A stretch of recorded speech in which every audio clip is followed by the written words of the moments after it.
அது என்னங்க நம்ம டிவிக்கில் முதல்ல இருந்தாலே அஜிதா ஆக்குனேலா என்ன நேலோ, நக்கனேல் ஓக்குனேல் ஆக்குனேல் என்னமோ ஒரு பேர். அவள் வந்து விஜய் அவர்களுக்கு வந்து தலைமை பண்பு இல்லை, எந்த தொகுதியிலையும் வேட்பாளரையே தெரியாது யாருக்குமே, போய் பாருங்கள், மக்களிடத்தை இறங்கி வேலை செய்யணும், மக்களிடத்துல இறங்கி வேலை செய்கிறக்கு உங்கள் டிஎம்கே காரணங்க விட்டுருந்தா தானே இறங்கி வந்து வேலை செய்கிறது. அப்படி இருந்தும் எங்கள் அண்ணன் வந்து நிறைய இடங்களில் இறங்கினார், சைக்கிளை ஓட்டினார், நிறைய இடத்துல ஆக்சிடெண்ட் ஆன இடத்துல ஓடி போய் இறங்கி அந்த மக்களை வந்து பார்த்து அந்த வண்டியில் ஏற்றி விட்டுட்டு வந்தார். ஒரு என்ன சொல்கிறது, ஒரு விஷம் கலந்துருக்குமா, அந்த ஏதாவது மருந்து கலந்துருப்பாங்களாம யோசிக்காமல் இளநீரை வாங்கி குடித்தாரு.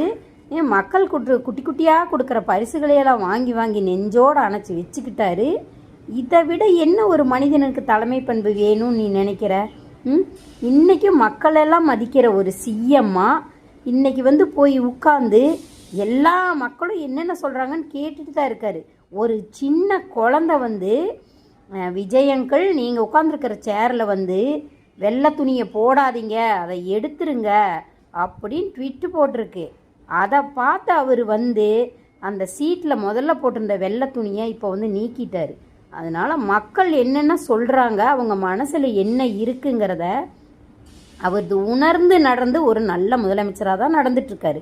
அதனால் அவருக்கு நல்ல ஒரு தலைமை பண்பு இருக்குது. அதனால் நீ எல்லாம் வந்து இந்த ஆக்னேல் நீ எல்லாம் வந்து ஒன்றுமே சொல்லக்கூடாது. நீ ஒரு நல்ல பொம்பளையாக இருந்திருந்தீன்னா பதவி இல்லாட்டி என்ன, நமக்கு கிடைச்ச பதவி வச்சு இந்த மக்களுக்கு நல்லது செய்யலான்னு சொல்லி இந்த டிவிக்கில் இருந்திருப்ப. என்னைக்கு நீ வந்து காரை போய் மறித்து இந்த வீணாக போன டிஎம்கேல போய் ஜாயின் பண்ணையும் ஏற்கனவே எங்கள் அண்ணனுக்கு உன்னை தெரிஞ்சிருக்கு. அதனால் உன்னை விளக்குனதில் எந்த தவறும் கிடையாது ஓக்குனேல். அதனால் ஜாக்கிரதையாக பேசு ஸ்டேஜில், சரியா?